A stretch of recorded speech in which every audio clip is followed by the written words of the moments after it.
Welcome to On the Verge. This is Zach Spedden, joined as always by Bob Phelan and Nick Stevens. And we're coming to you live the night before the Orioles deadline to protect players from the Major League phase of the Rule 5 draft. So we're going to get into which prospects we think will receive 40-man roster spots ahead of that deadline, which ones won't, and which ones could end up getting taken by other teams in the Rule 5 draft if they are not protected by the Orioles. We'll also look at some players who recently elected free agency, as well as a wrap up of the Arizona Fall League. But first, we'll start off with the Rule 5 deadline. On November 15th, which will be Tuesday evening, the Orioles will have to decide which players they want to protect with the Rule 5, from the Rule 5 draft with 40-man roster spots. There are currently 6 open spots on the Orioles 40-man roster, and at least 3 or 4 players who are Rule 5 eligible this season seem like locks to be protected. Over at BaltimoreSportsAndLife.com, I have a new article up that gets into some of these players, their chances of being protected, and looks at some players who might not be protected but are still notable and are Rule 5 eligible this offseason. And I'll start with the one that is the most obvious to be protected, and that is Grayson Rodriguez. Consensus top pitching prospect across baseball among certain outlets, certainly the top pitching prospect in the Orioles system. We would not be having this conversation tonight if not for the fact that Rodriguez suffered a lat strain in June that cost him a significant portion of the season, ultimately kept him from going to the major leagues and earning that 40-man roster spot in season, unlike players like Adley Rutzman and Kyle Stowers, who would have been Rule 5 eligible now, but were added to the 40-man roster during the season. So, Nick, I'm going to start with you here. There really is not much more we can say about Grayson Rodriguez, but do you want to take a shot at it? I don't have anything else to add. I mean, it's at this point, I think the conversation is he the opening day starter or not? Like, honestly, I mean, hopefully they sign some quality free agents, and we're talking about a veteran, but like it's a lock. There's no conversation. Grayson Rodriguez isn't going to start next year in Norfolk unless there's some just spring training disaster. Like, he's going to be on the opening day roster. We talked about it before. This is another chance. You're going to stockpile this roster, I think, with a couple of different options for that Rookie of the Year candidate being on the opening day, being on the roster on opening day. So draft pick compensation possibly in play next year. But yeah, I mean, there's no ifs, ands, or buts here. Grayson Rodriguez is a lock, and he's going to be in the rotation come opening day somewhere.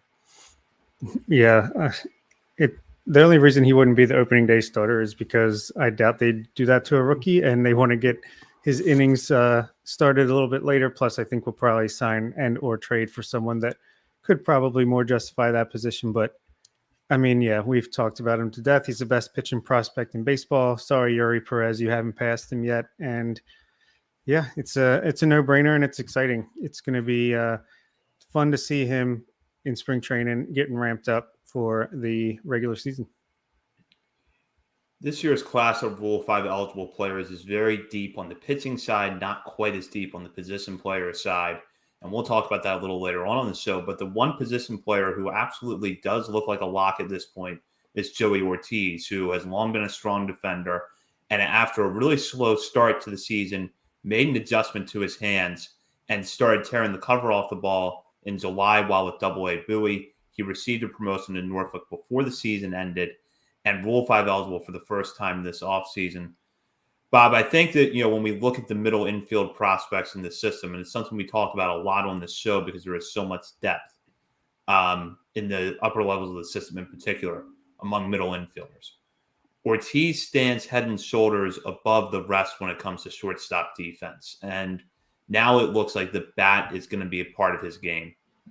Yeah, you're starting to see him in the conversation for, joining some top 100 lists. I think he already is on Fangraphs. And yeah, the defense alone is enough to just be a guaranteed lock to put him on the 40-man. He will be in the major leagues at some point in 2023, barring injury, whether it's just an injury replacement for somebody else that can play great defense, or, the guy that can maybe win a job out of spring training or winning starting job at some point in this season coming up.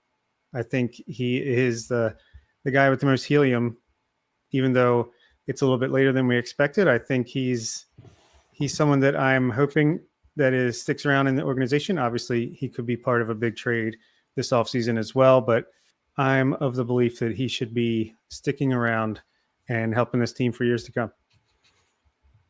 Yeah, I genuinely believe that he's not being overhyped. The bat is very real. We know the defense is very real. He didn't just start showing this incredible bat in the second half of this past season. I think he started really showing that in 2021. He started in Aberdeen after not playing in 2020, limited games his draft year in 2019. So 2021 he comes out and he hit for a high average in Aberdeen, but really didn't see the power, and that's Aberdeen. We've talked about that for the last year. We've harped on that. Why? Then he gets up to Bowie, and the average maybe wasn't there, but the power was there. And so 2022, after he's finally recovered from this surgery, he broke out, average power, on base percentage, and got to AAA and didn't really miss a beat at all with the bat.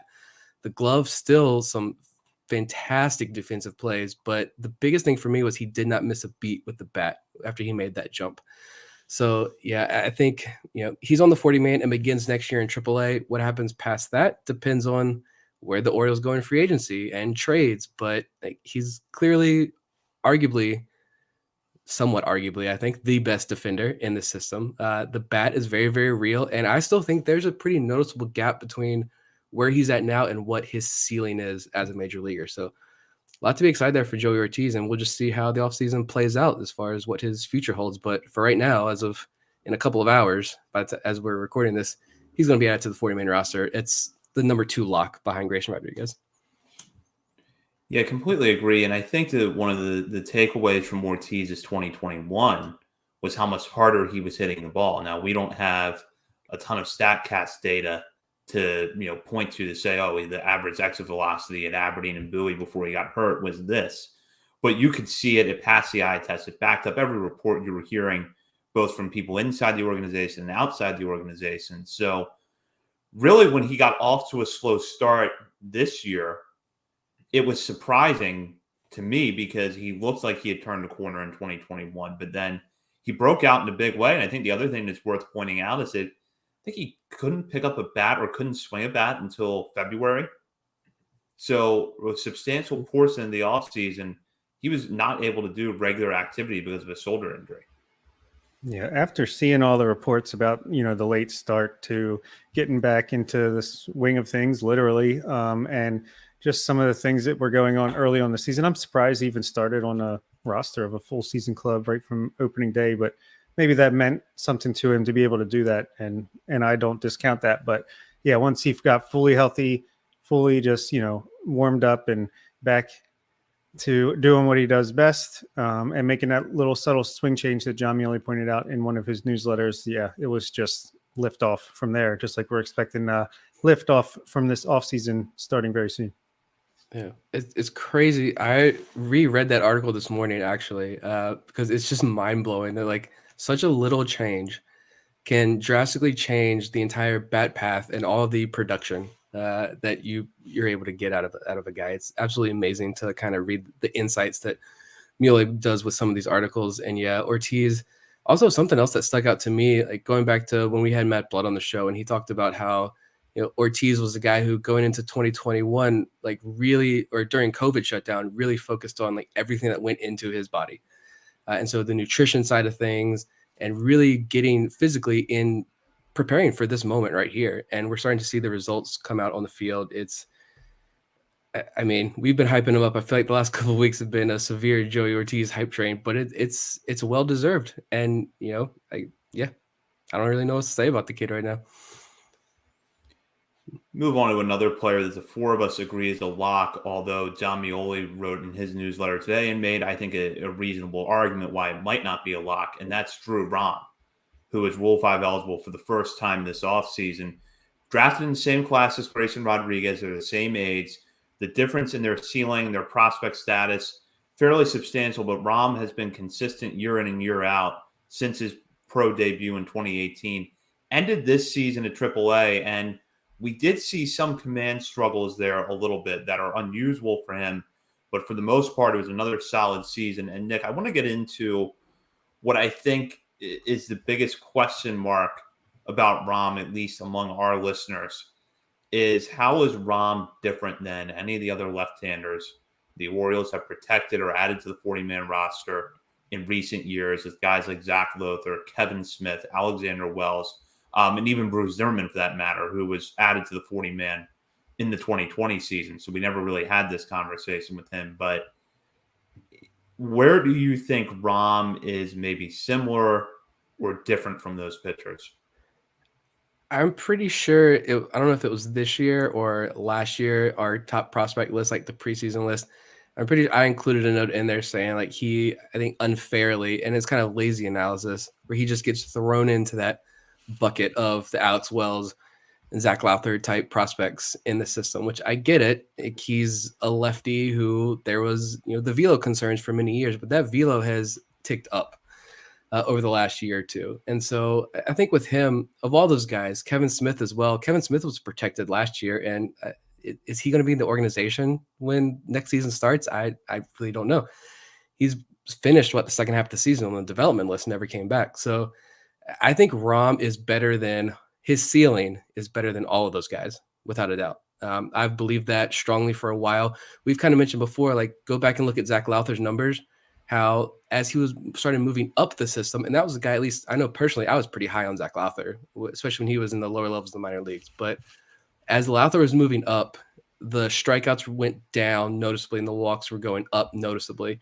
Drew Rom was the reverse up until this past season, of course, but his strikeouts were going up, walks were going down. And I mean, this past season, I just felt like he was still producing a ton of strikeouts. I lost the numbers here in front of me. More than 10 strikeouts per 9 innings in AAA and more than 11 strikeouts per 9 in AA still. Like not giving up a lot of home runs. The FIP numbers, if you look at the FIP numbers, a run and a half lower than his ERA, I think at both levels. And so the biggest thing for me with Rom and why the numbers were kind of inflated a little bit was it seemed like, especially at the end of the year, when you're like, all right, he's through 5 innings, he's at 80 plus pitches, that's it for Rom. I'm flipping to another game and I'm looking and Rom's coming back out for the 6th inning and he seemed to like, that's when the walks would creep up on him, the big hit would happen and he could not get through that extra inning. And of course you want to see that, but maybe he's a 5 and dive type guy, which that's baseball now, right? So I think I don't see a big issue with that. The velo's there, the repertoire's there. He's got that arm angle. He can drop it down to almost a sidearm. I think John Muley mentioned that too, especially to lefties. He likes to do that against. I could see why you'd say he's not a guaranteed lock, but I'd have him. I got 3 guaranteed locks, and Rom I would consider a lock, but I understand the hesitation why you maybe not say he's a lock. I have 5 locks, and Drew Rom is definitely one of them. I mean, yeah, we've talked about a lot, the analysis of why he's different than the likes of Alex Wells, Zach Lothar, Keegan Aiken, even Kevin Smith, like you said, from last year. Like I feel like he's just a grade above them. You've seen the velocity get to where you want it to get basically by this year. And maybe there's still room to improve, but it's plenty of velocity there for the kind of pitcher that he is. He's got a ton of different pitches. Like you said, he can drop down. So I think he's already in AAA. So it's not like he's, you got long to wait for him. I think he will be added and he'll start in AAA in the rotation. And he's a guy that he could fill in the rotation and be a starter at some point. But he could also be a really nice weapon out of the bullpen, especially with the arsenal that he has. Maybe can even get the velocity up even more in shorter stints. I don't think it's crucial to his game, but yeah, I just don't see any way that he's not added, as even if there were more players in the way on the 40-man roster. I mean, there's 6 open spots plus plenty of guys that are on the 40-man that could still be removed. So to me, I could see the argument if it was a tighter competition like in Tampa Bay right now, then I could understand maybe he wouldn't be protected. But for the Orioles, I think he's pretty close to 100%. Yeah, when I wrote up my BSL piece, I put Rom in the category of locks. He was one of 4 players that I had in there because in my mind, you're looking at him as a possible starter in the major league level. And that's not something you can say about the majority of the pitchers we're going to be talking about tonight that are Rule 5 eligible this offseason. I think the other thing, too, is that the results have pretty much been there year in and year out. I think that 2022 things got thrown off for Rom a little bit at the beginning because he had that stint on the IL right at the point where he should have been ramping up and then kind of had to start that process over again when he got back. And then, as Nick said, there just might have been some outings in Norfolk where maybe he went out there one inning too long, and maybe he was worn down by then. But I think that everything is there for him to be a pretty capable mid to back rotation starter at the major league level. And I think he has a better repertoire than any of the left-handers that we've had this discussion about in the past, whether it's, Wells, Zimmerman, Lothar, Aiken, Smith. I just think that Rom is a step above all of them. And then I think the other thing too is that you're not looking at a class where you have several position players that you might want to protect. So if it's a difference between Drew Rom and a good outfielder, you don't have that this year. So you're really looking at pitching, more pitching, and Joey Ortiz. So yeah, you got to figure out at that rate. All right, well, let's kind of start separating these guys out. Drew Rom could stick as a starter, and I don't think you can say that about most of the guys on this list. Yeah. You're not in a position. There are some other guys, some borderline guys where you could say, all right, if they do get plucked, it might hurt a little bit, but like you can replace them, I think. But with Rom, like he's right there. He doesn't need too much time in AAA before I think he's at that point where you're like, all right, it's sink or swim now time in the major leagues. And the Orioles rotation next year isn't going to be Grayson Rodriguez, Jacob deGrom, Carlos Rodon, and another trade piece. Like we're not going to go from 0 to $1 billion overnight with the pitching free agents. But so letting a guy like Rom go, I think would be a pretty big mistake, which is why I think he's a lock right now. And actually, Vivek had an interesting question, and something I was wondering as well when thinking about this is, what does the new regime think of him? Like, that's a genuine question that I had, because it seems like Rom has always been this guy who he was a high school pick out of Kentucky, right? And he's been in this organization for many years now, but he's one of the few like pre-Elias era prospects that's still hanging around here and having success. Clearly the organization likes him, but like you really don't hear anything from the org about him unless I'm just missing it. It's odd, but he's produced at every single level he's been at. The guy wins and strikes out a lot of guys. Yeah, it's a good point, because it's true. He's very quiet. Like you hear even about guys like someone who we're going to talk about in a few minutes, Noah Denoyer. Like I feel like you hear way more about him even than Drew Rom, just from the inside of the organization, at least publicly. So yeah, it's a great point. Who knows? Maybe, but even if they don't love him, I feel like they still have to add him, just because he could be a trade chip. You don't want to let him go for free. If you're you're trying to make a deal and Rom's numbers are sitting there, like that's pretty appetizing for a team that's trading a pitcher to get someone back with more team control. We'll get in now to, I think, the other player that we all three agree is a lock, and that is Seth Johnson. Now, yeah, I think that there is a little bit of a emotional angle to this, because Johnson was part of that return for Trey Mancini, and I think everybody is anxious to see him pitch. Unfortunately, we're not going to see him for a while because he had Tommy John surgery last year, so he could, if not, will very likely will miss all of 2023. But one thing to keep in mind is that Johnson was a highly rated prospect in a very deep farm system while he was with the Rays, and he has a lot of the traits that the Orioles like. Good fastball, breaking balls with a lot of spin. So, unfortunately, we're not going to get to see him for a while, but everything that you read and hear about Seth Johnson points to him being someone that you absolutely should protect, because that ceiling is so high. And also, I think it's worth pointing out here that the Orioles probably wouldn't have gotten him in that trade had he not been hurt. So I think that Johnson is a lock. And Bob, I'm kind of curious to get your thoughts, even though we haven't seen him yet, based on what you've kind of read up about Johnson, what you think of him right now. I'm very high on him. I think he was the prize of that trade, and I think they made that trade knowing that they were going to have to add him to the 40-man roster this offseason and protect him from the Rule 5, even though he's going to miss the year. So I think that was, they wouldn't have made the trade for him if they weren't going to put him on the 40-man roster. So that screams lock to me. I think Vivek in our patron WhatsApp group posted a nice article from I think it was 2020 or 2021. Baseball America report on him saying that he was touching 99, stuff like off speed stuff looked great. So, yeah, I think he's a great pitcher. I already like Chase McDermott a lot in return for Mancini, and to add him starting in 2024, that's pretty good stuff right there. The pitching depth continues to climb and rise, and I think Johnson will be a big part of that as long as he can come back healthy, which most pitchers can from Tommy John these days. But fingers crossed. Yeah, Tommy John definitely not a death blow anymore, and you're absolutely protecting Seth Johnson. I agree there as well. You made that trade knowing you're going to have to protect him. Upper nice fastball. The slider is an unbelievable pitch. I remember right after the trade watching a few of his outings.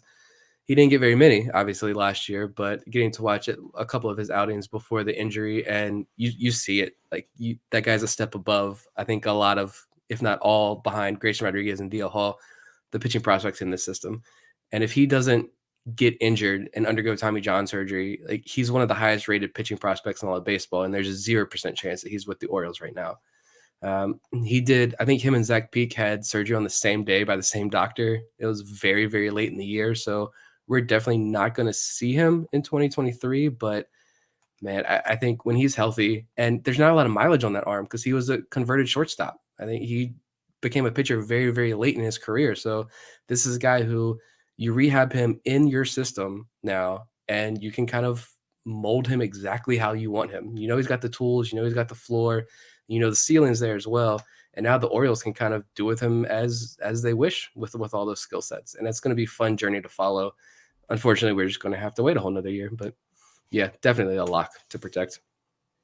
Yeah, you're not looking at a lot of mileage on the arm because, as Nick mentioned, he was a converted shortstop in college. So he started pitching kind of late, which I think makes his stuff and what he has shown in his brief professional career even more impressive because just 17 innings after he was drafted in 2019, his only full season was 2021. He was very good then, throwing 93 and 2/3 innings. And then last season, 27 innings pitched before the injury. So there hasn't been a lot of Seth Johnson in professional baseball, but what we have seen so far has been really impressive. Yeah, look forward to seeing him in orange and black come spring training 2024. We'll go now to the players that are also in the mix for spots on the Rule 5 draft. And we're going to go with the guy who I think is kind of at the top of that list and by some may be considered a lock, and that is Noah Denoyer, who had an excellent 2022 season between Aberdeen and Bowie that was followed up by a very good run in the Arizona Fall League. He was named a Fall Star while he was there. And Denoyer seems to possess a lot of the traits that the Orioles like in their pitchers. He has started a little bit in the minor leagues, but looks like he might be better suited to a multi-inning relief role in the majors. Nick, I'll start with you here. Denoyer is a guy we talked about a lot last season because he was basically a breakout star on the mound. He also got votes from us in our year-end awards. He was one of the 3 pitchers to get votes for Pitcher of the Year. So we're obviously high on him, but give us a little bit of background on what you saw from Denoyer this past season and why you think he's put himself in this position where we're talking about him possibly being protected. Yeah, I think he's made an extremely strong case. Like I remember our conversations last year about Denoyer being, he's this intriguing arm who's having really good success, but like, are the walks going to be an issue? And then fast forward to this season, he's coming off, he pitched 50, just over 50 innings at AA level. And I think he would have probably very likely been the 2022 Orioles minor league pitcher of the year if he hadn't gotten hurt late in the year. But he just left Arizona, the Fall Star, like you mentioned, and he had a 35% strikeout rate in high A and AA last year. And the walk rate went from about 10% in 2021 to 8% in high A and then 5.6% walk rate in AA. So cut down the walks tremendously. I think regardless of whether he's a potential starter or bullpen piece, like I don't really care right now, to be totally honest. I just look at the stuff, and I think it's improved tremendously.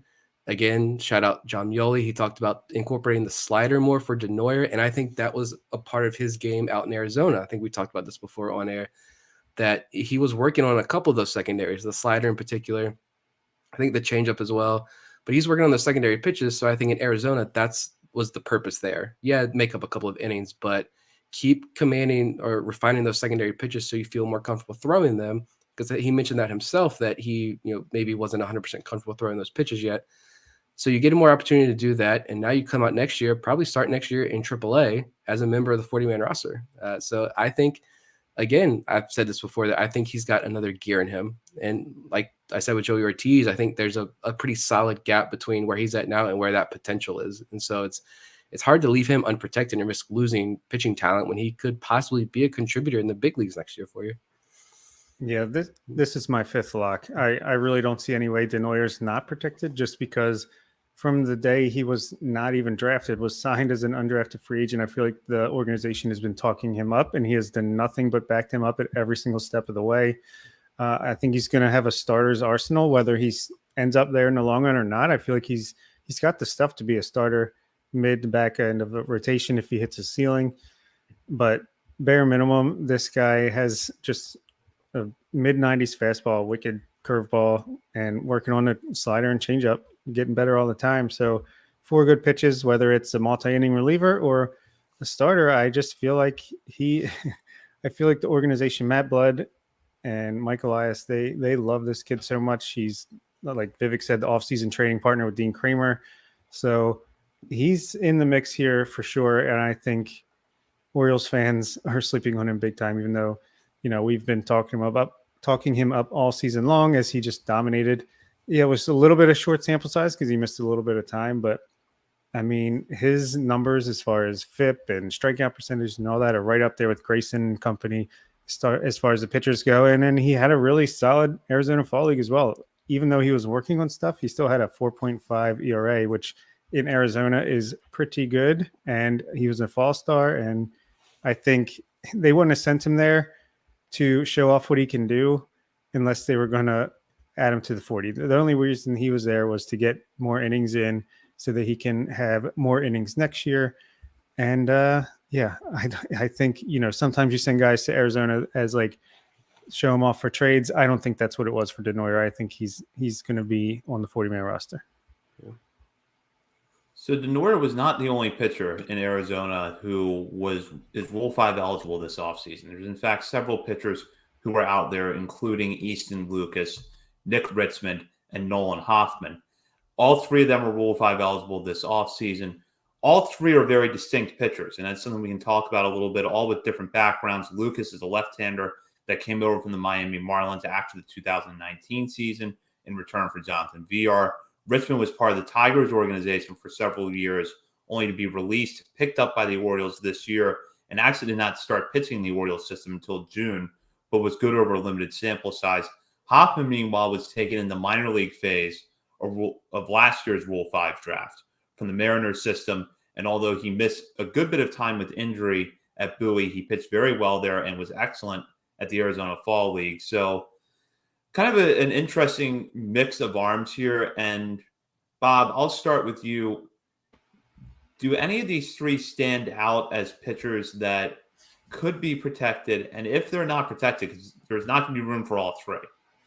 If one or both of them or all 3 are not protected, do you think that this could be where the Orioles lose a prospect? It's possible. I mean, especially Hoffman and Lucas really pitched lights out in Arizona, which again is an extreme hitters environment, and they had ERAs 3 and under. So with a lot of strikeouts and few walks, I don't see any of them getting protected. But I think if one of them is, it would be Easton Lucas, just because he's a lefty. You heard some reports that his velocity was up pretty good. He's got a starter's arsenal. Some people thought he might still have a chance to be converted back to a starter, which is interesting to say the least. But, I think it's kind of like you got a bunch of these types of guys now from that 2019 draft and some trades like Lucas, but you have enough of them, which I'm sure we'll mention some others as well. John Mioli mentioned a few in his newsletter. Chris Resitar mentioned some on Twitter as far as who could get protected, but I don't think it would. I think you just have to cross your fingers and hope that they don't get taken. And if they do, it's like, well, will they make it the entire year with this organization before being returned? And if even if that's the case, you still have other guys behind them to come up from 2019 draft and even the 2021, 2022 draft as well. So they're interesting players for sure. Hopefully they don't get taken, but I don't think it's the end of the world if they do. Yeah, Hoffman just doesn't. I know a lot of Mariners fans were pretty high on him. He just didn't pitch at all last year. But those K to walk numbers in Arizona was like 17 strikeouts, 2 walks he had in Arizona. Just absurd. From a side armor, he's like this tall, lanky side armor with just pinpoint control almost, which is kind of odd to see. But I don't see him getting protected. Nick Richmond, I still don't really know like who the guy is, to be totally honest. Like, I think I found that one tweet. Apparently, he threw like 90 something sliders and hitters only got one hit off the pitch all year, which fantastic. But yeah, I think Lucas would probably have the highest odds here. I just think I'm looking at, you mentioned pitching, and there's so many pitchers, and you're going to talk about more of these guys, but I'm also thinking ahead too to like the minor league phase of the Rule 5 draft. Like some of these guys aren't going to be protected from the 40-man. We know that, but you got some other guys like Clayton McGinnis, Xavier Moore, Jake Prezina, Griffin McClarty. I mean, Tyler Birch, Stauffer, Loprich, Conroy. I mean, so many more names we could list off there. How many of those guys get added to the AAA roster, which I don't think we're made aware of ahead of time, because you can protect guys on your AAA roster from the minor league phase of the Rule 5 draft. So I'm sure we're going to lose at least one, maybe two, maybe even three of these guys to the minor league phase, but we'll have to see. That's kind of we just know when they actually get picked. But as far as Lucas, the thing that stood out to me was everyone that got sent to the Arizona Fall League. Hoffman was hurt all year for the most part. Richmond was signed really late. Denoyer missed some time, but Lucas never went on the IL. He had 56 innings in Bowie's bullpen, never had an IL stint, but they sent him out to Arizona, and now you've got scouts saying he's throwing 95, 96 from the left side and could be a starter. So, like, I think if someone truly believes that, I don't know if that was an Orioles scout or another team scout, but if that's another team scout and they truly believe that and they can convince their front office, hey, this is a guy to bring in, he could be a second or third round. Aren't there 3 rounds in the Rule 5 draft, I think? So he could be a second or third round pick. And then, I mean, yeah, it's a situation where like Gray Fenter was taken by the Cubs last year and then returned. There is that issue, like Bob mentioned, of you got to be able to, stick with your org. You just got to get through spring training. How many guys have the Orioles sent back to their teams? Your Drew Jacksons, the Brandon Baileys, all these guys. So it'll be interesting to see. Certainly one of those relievers is going to be, I think, the shocker that gets added. But I don't think it's either of the guys that went out to Arizona. Yeah, as you start drilling deeper down, you try to figure out where that shocker is going to come from. I agree. I think it's going to come from the pitching side. And Lucas to me would not be surprising at this point. I think maybe some of the positive reports caught some of our listeners off guard a little bit because the numbers of Bowie this year were okay, but not great. We didn't have a ton of eyes on him necessarily during the season, but I just have always gone back to that they had to see something in him back in 2019, preparing for the draft that made them want to get him that VR trade. And I know the VR trade was a salary dump, but there had to be some traits there they saw that they liked because he was traded just months after the June draft. Yeah. And the salary dump, and we know that the organization just did not like the guy. So as far as a player is concerned, they just did not like the player. But you're not just going to dump him for Joe whoever down in high A. Like you're going to get – they were still at that point where you needed to bring in talent. So, yeah, I think when you kind of scout, say, an MLB pipeline using that as a piece saying, hey, this guy could possibly work as a starter and throw 96 from the left side, like I'm paying attention to that for sure. And that was a point last year when the whole Nick Vespi debates, when we had nothing better to do during COVID, and it was all, is Nick Vespi going to get taken? Because the lefty and his production and what he was doing in the Arizona Fall League. And you had guys like Jonathan Mayo and all MLB Pipeline on broadcast saying, yeah, this is a guy who's going to get picked up by an organization. Well, if you're going to say that about Nick Vespi, then I think certainly you're going to say that about a guy like Easton Lucas, who's got more velo, more pitches, and had a fantastic campaign himself out in Arizona this past 2 months. There's a long list of players that are Rule 5 eligible, and as I've mentioned a few times now, it's a lot of relievers with interesting pitch traits, but maybe they walk too many batters. Maybe they haven't had a ton of experience yet. Ignacio Feliz is a guy that kind of comes to mind where it's a little bit of both. He's still raw. He has issues with walks, but in a pretty deep farm system as far as pitching went, he finished third among all minor leaguers in strikeouts. So obviously there's something there. But Nick, I'll start with you on this. Is there someone just further down that reliever depth chart that you think might surprise some people and either be the guy that the Orioles protect or the guy that the Orioles leave off and then lose him to another team and he actually sticks? As far as like sticking, being taken and then sticking, I don't know if I see it. Like Feliz is certainly interesting. You mentioned the high strikeout numbers there, but yeah, it's going from high A to the big leagues. And I mean, he's good, but like, does he really have that tool? I'm looking at these guys. Do any of these guys have that tool that really sticks out? Like, the 105-mile-an-hour fastball or just the insane wipeout slider. I don't know if any of them really do. Like Garrett Stallings is there. Could he be a guy? I don't know. That's just such a fascinating story still.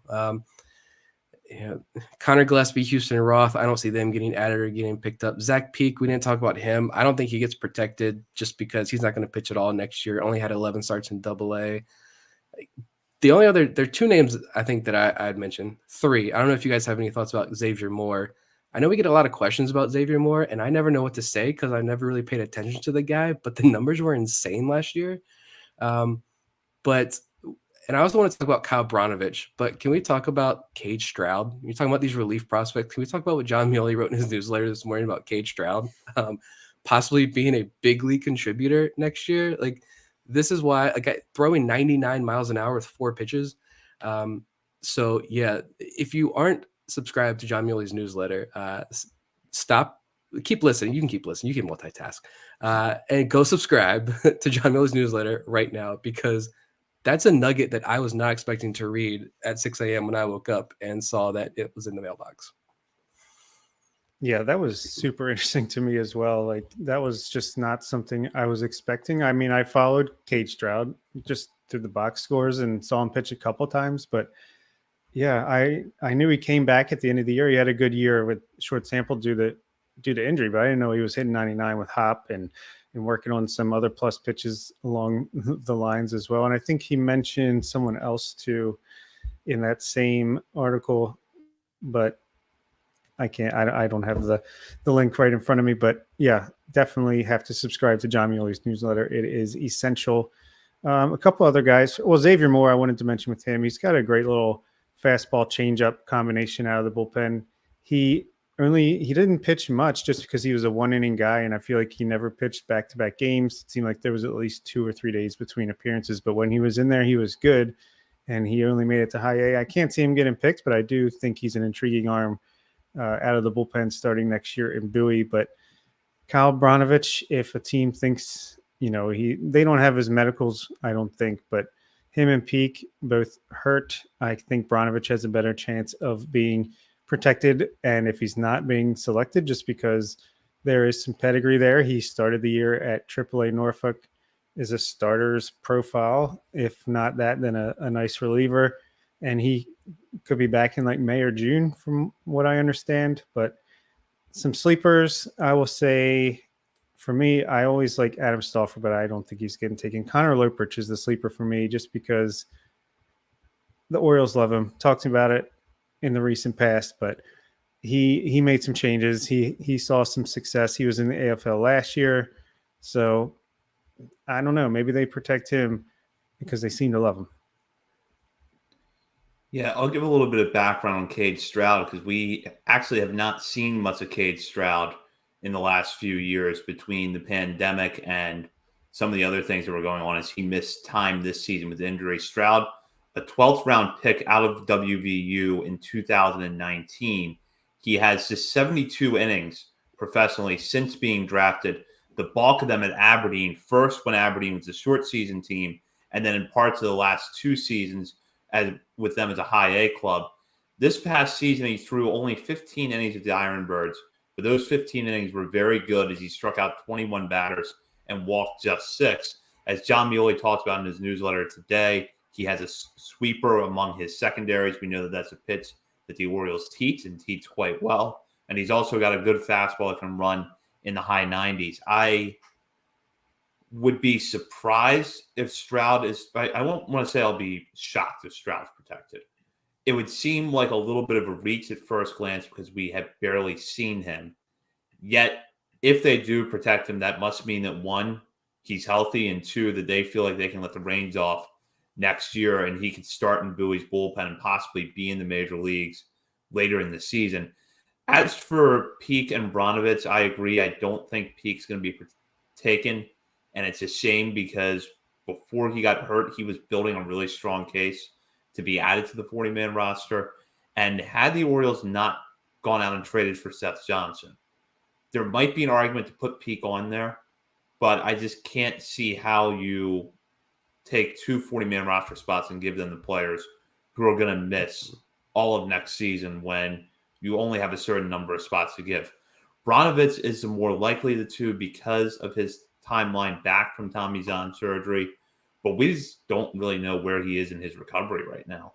So it's hard for us to sit here and say, yeah, Bronovitz, protect him because he'll be back on the mound by June 1st and could be a contributor to the rotation late in the year, or don't protect him because he's got a longer recovery ahead of him and he might not even get a ton of time at AAA next season. Yeah. I mean, he only had 2 starts, I think, at AAA last year. And clearly, I mean, the numbers are kind of irrelevant because clearly he was not healthy when he made those 2 starts. So if he comes back, best case scenario, June, he's throwing in rehab games back in Delmarva and Aberdeen and working his way back. I mean, it's still not going to be until the end of the year where he's probably just starts to feel comfortable back in Norfolk's rotation. So I don't see the Orioles protecting 2 guys that they're going to have to hold down a 40-man spot for on the IL for Tommy John recovery. So I think Seth Johnson is it because that is a guy, again, like I said, he's one of the top pitching prospects in baseball if he doesn't get hurt. But yeah, back to Cade Stroud. I just want it to be, after reading John's piece, I want it to be Cade Stroud so bad now just because I want to see Twitter implode again on a Tuesday afternoon. Give me the entertainment because could you imagine seeing, first of all, no one, 99.8%, I'll say, of Orioles fans have ever heard of Cade Stroud before. And then you're going to look up his player profile page and see an ERA in high A last year of over 8.0. And the Orioles are going to protect him. Like, give me that, please. I just want to see chaos ensue. But Twitter doesn't have enough chaos right now, right? I know. He is a good pitcher. Like I'm not not to disparage him at all. If he gets added, it's well worth it. And there's a reason John spent so much time writing about him this morning. But yeah, just give me the Twitter chaos. I'm just going to watch it keep burning to the ground. Yeah, I made us a Substack just in case Twitter goes down. So we have contingency plans. Facebook and Instagram as well. Maybe we should start using those more. TikTok? So just wrap up very quickly with the position player side of this, because as I mentioned, this isn't that big of a group because the best players like Adley Rutzman and Kyle Stowers were added to the 40-man roster during the season. Then you had some guys that looked like coming into this year were going to have strong cases, but ultimately didn't follow through with their numbers in 2022, and that was Zach Watson and Andrew Dasbach. And then you have Maverick Hanley, who I think in a weaker year would present a solid case for getting added, but I don't think will be added because catchers just are not popular targets in the Major League phase of the Rule 5 draft. So I think that the Orioles can probably leave him off and let him start next season in Norfolk. But Bob, Nick, anything you want to add there? Yeah, I mean, I can't really make a case for any of these position players getting added. Robert Newstrom was one of our favorites coming into last year. Unfortunately, he had an incredibly disappointing season, so I don't think that's going to happen. Hanley, like you said, there's a reason catchers aren't really taken in the Rule 5. It's because you can always find a guy on the scrap heap. Like the Orioles found 4 or 5 of them just since the season ended, and now they're down to, they've, I guess, picked the one to keep around for now, Mark K something. So yeah, it's too much to learn, I feel like. So you're not going to waste a 40-man spot on that. And not to say that Hanley isn't a great defensive catcher with offensive upside. I just think it takes too long for catchers to develop to really justify it. Maybe Greg Cullen, maybe some team saw something they liked in him. I don't know. Isaac De Leon, there's definitely some names on here that I'm like, I still love the upside of this player, but they're too far down. They have too much to go in their development to really be picked unless it's a desperate team that is absolutely obsessed with that player. So, yeah, I think there's really not much to say on the position side. That'll change soon, though, in the years to come. Yeah, I don't see anything either. I don't think Hanley gets protected. Dashbach just literally just strikeout or home run. I think it's like 50-60% of his plate appearances were a strikeout or a home run. It's weird to see the guys like Luis Valdez and Michel Deson Rule 5 eligible, and I feel like they're still like 18, 19 years old.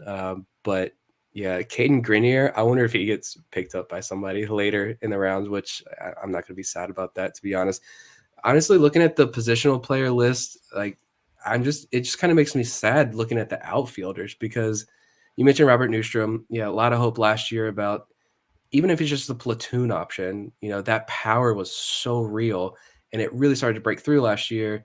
Could he be a contributor in the big leagues? Obviously he wasn't last year. There's no way he gets protected. Adam Hall, like, he's not going to get protected. Shane Fontana, Johnny Reiser just retired, unfortunately. He said on Instagram his back issue, so certainly wish him all the best. Zach Watson, Davis Tavares, Toby Welk, Isaac Bellany, Michel Deson. A lot of disappointments, I think, in that group, which is a shame because we were high on some of these guys coming into last year. But yeah, it's Joey Ortiz, and that's about it for positional players this year. So real quick to wrap up this portion of the show, we'll predict who we think the Orioles are going to protect. I'll start with Bob. All right. My 5 locks were Rodriguez, Ortiz, Ram, Johnson, and Denoyer. And I think they will trade for a player from either the Guardians or the Rays to fill out that 40th and final spot before the deadline tomorrow. I'm going to say Rodriguez, Ram, Ortiz, Seth Johnson, Noah Denoyer. I'm just going to say 6. I could see them only protecting 5 and leaving a spot open right now, pending a transaction like Bob mentioned. But I want Cade Stroud because of the chaos, like I just said. But I'll just say Easton Lucas for the prediction. I'm going to go with 5 as well. I think it's going to be Rodriguez, Ram, Ortiz, Johnson, and then you round out that group with Noah Denoyer. If there is a 6, I feel like it's going to be one of the fall league relievers, more likely Easton Lucas, but I'll go with 5 for that. And of course, we'll have that covered on next week's episode, when we're also slated to be joined by Orioles infield prospect Darell Hernaiz is going to be coming on. So he'll be on for the first part of the show, and then we'll talk about the players that are protected. We have more ground to cover on this show too, by the way. But first, a message from DraftKings. NFL Sundays are only getting better, and so are the incredible offers of DraftKings Sportsbook, an official sports betting partner of the NFL.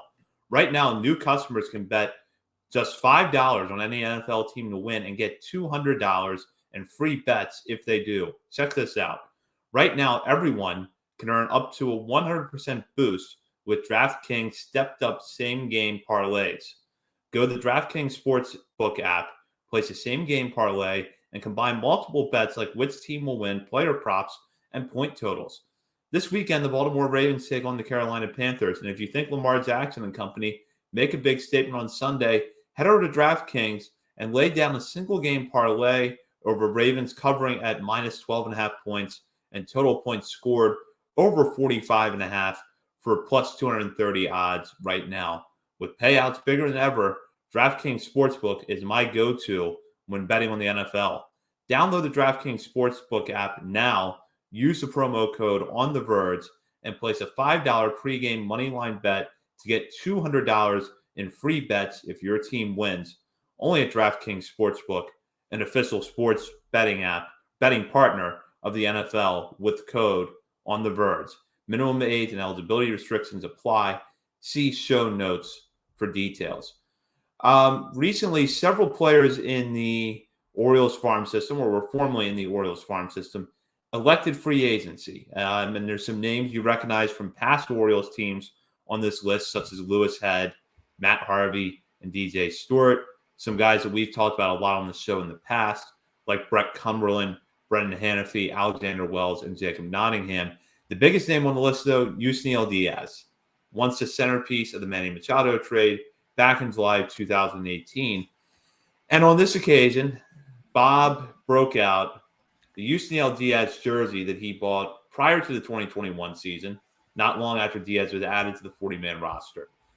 Now, I want to go back in time a little bit here on the Verge history. You bought that jersey, and shortly after that, we had on two guests in the span of 2 or 3 weeks, Eric Longenhagen and Alex Fast. Both of them talked down the expectations on Yusniel Diaz. We were still all three kind of high on him at that point, just thinking if he could just stay healthy, it's there. Bob, you have the jersey in your hands right now. As you reflect on that and on Yusniel Diaz's tenure in the Orioles system, what are your thoughts? What a waste of money.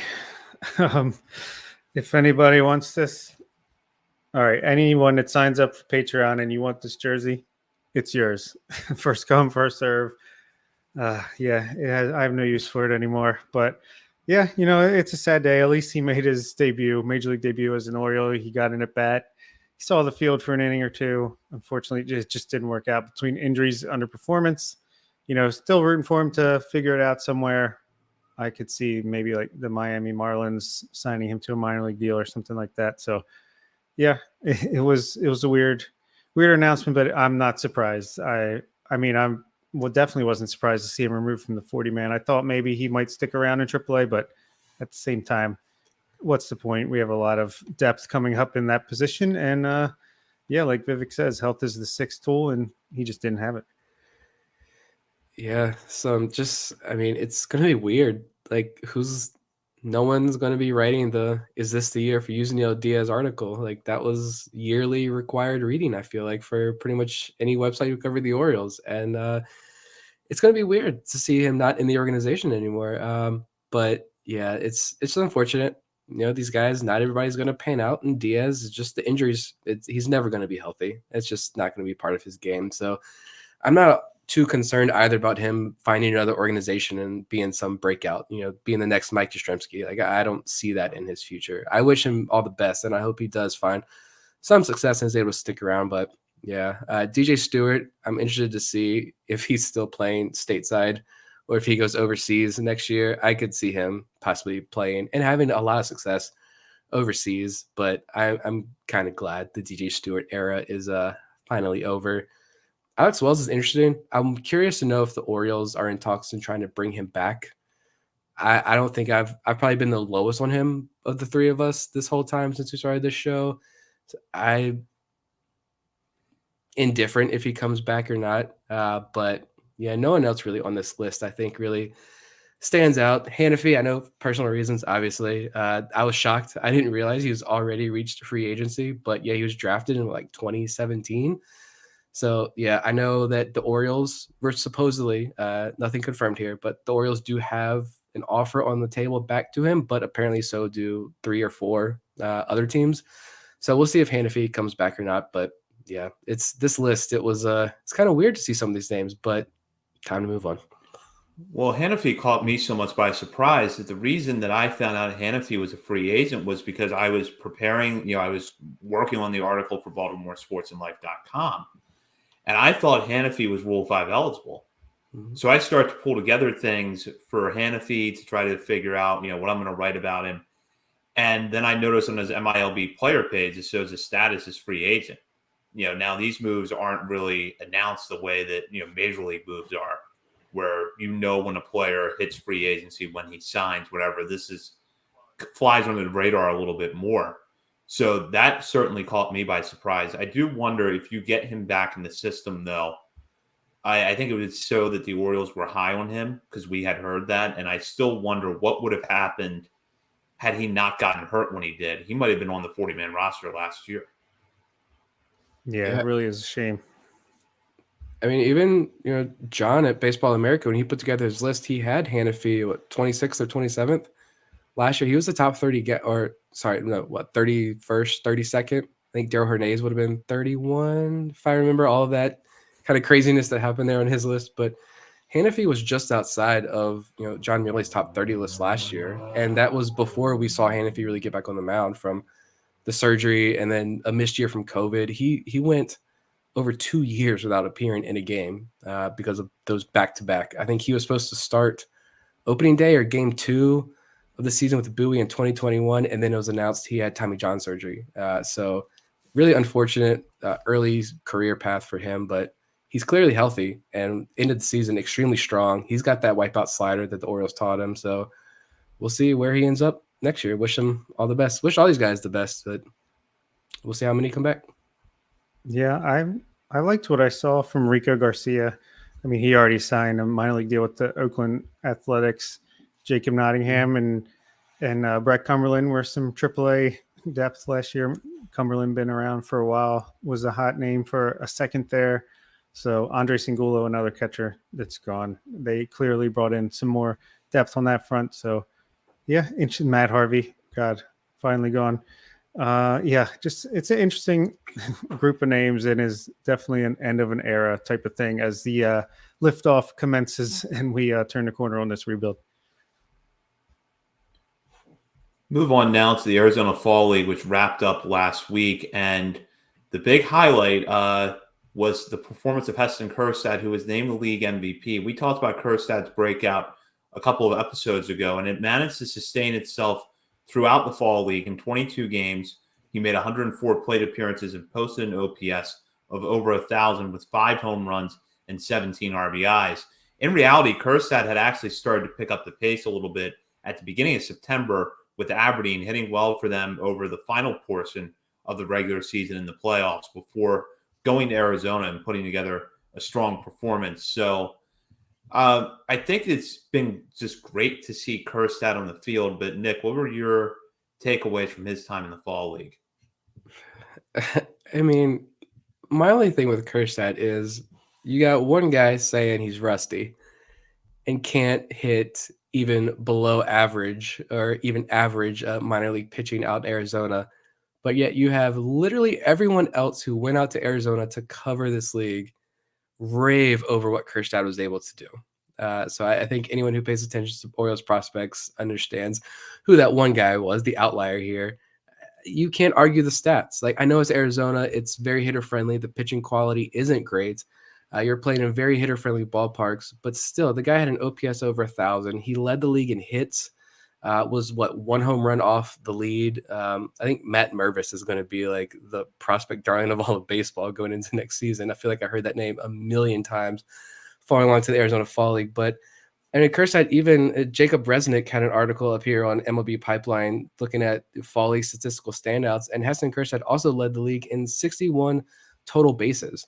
That was in the past, was the line here? Kjerstad won this year's MVP award for that consistency. His 61 total bases paced the field by 10 and are second only to Nelson Velasquez's 74 in 2021 over the past 10 years.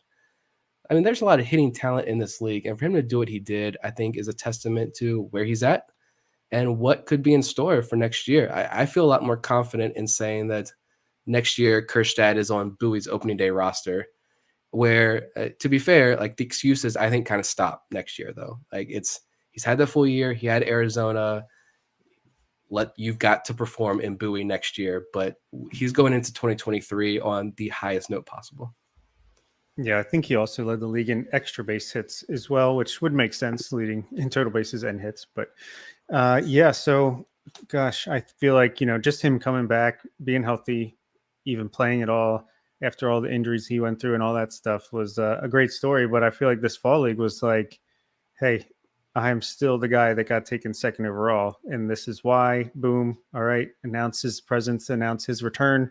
And then next year, start at Bowie. If he can hit like this the first few months of Bowie, I mean, he'll be in AAA before mid-year. And then who knows, off to the races, see what happens. But yeah, just a super cool story. Even if he, I don't know, regresses, quote unquote, a little bit next year off of these numbers, because like it is an offensive league. But I mean, he is just reestablishing himself as a top 10 prospect in the best farm system in baseball. And I was listening to Eno Saris's fantasy baseball podcast, and he was raving about him as well. Got to go watched the home run derby and the All-Star game and said that, he can hit for contact to all fields, but then pull the down and in ball over the fence. So he's got the power. He said he could see him being like a 280 hitter with power, which, yeah, I think you could take that in corner outfield / DH every day of the week. So just love to see it. And great showing overall for the Orioles, even though there were a couple disappointments. Even like Reed Trimble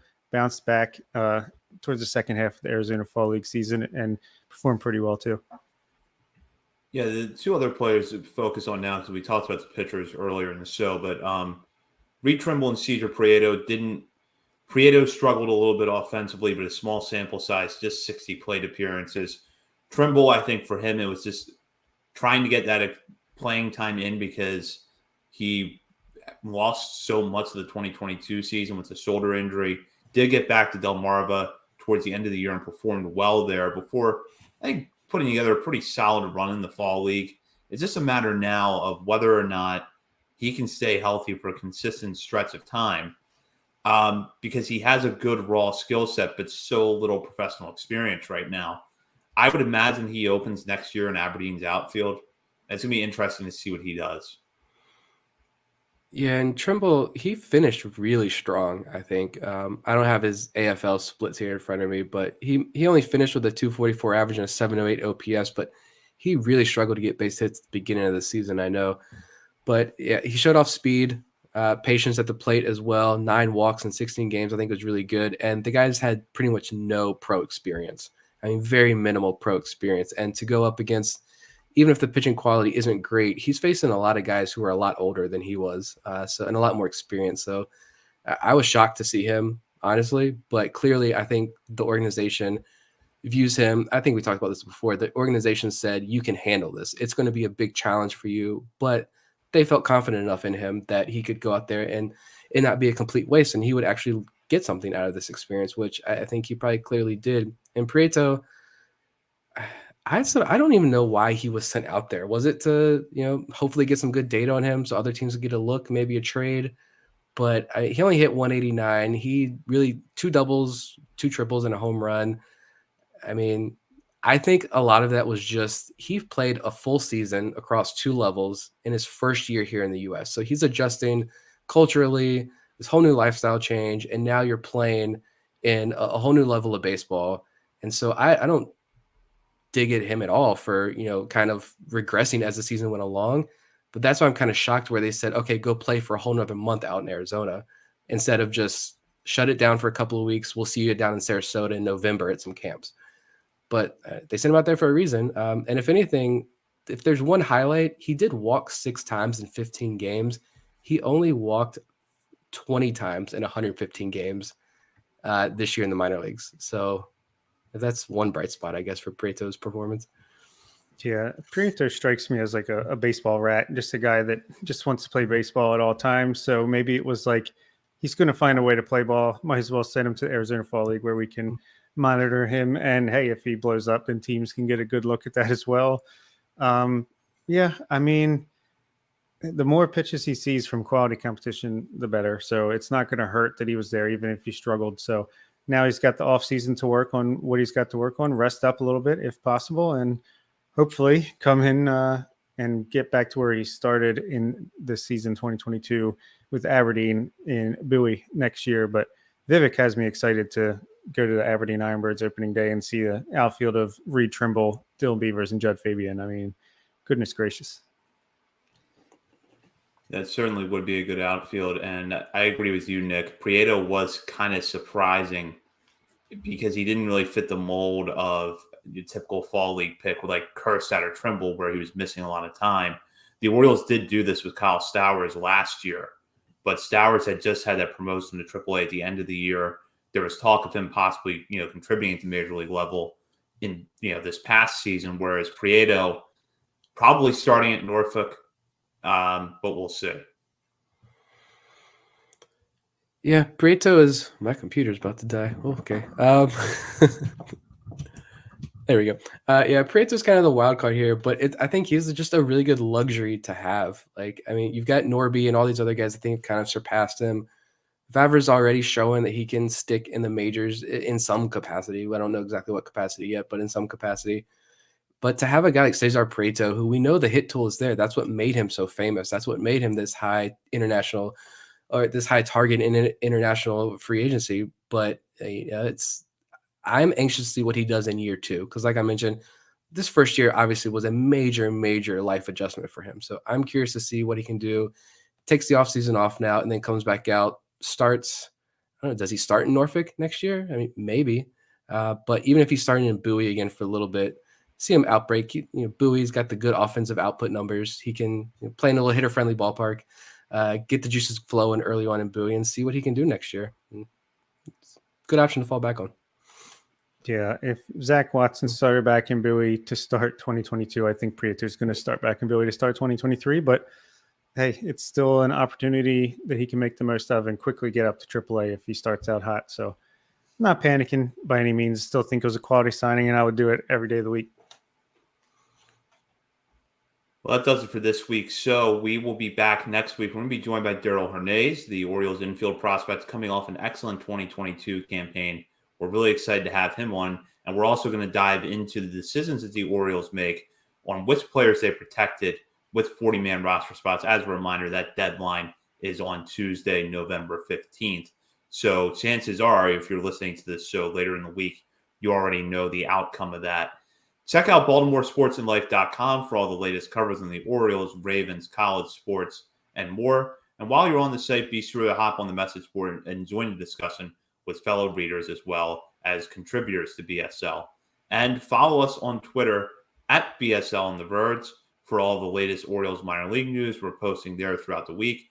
And as Bob mentioned during the show, anyone who signs up for a Patreon membership between now and next week's show is eligible to win this gently used Yusniel Diaz jersey that Bob bought a few years ago. Very gently used, I should say. As in, tonight's the only time you've ever worn it. And when I modeled it for a picture when I bought it, yes. So very gently used jersey. We have memberships starting at as low as $3 a month. So head over to Patreon now to check those out. And we will have weekly content resuming on Patreon soon. For Bob Phelan and Nick Stevens, this is Zach Spedden. You've been listening to On the Verge.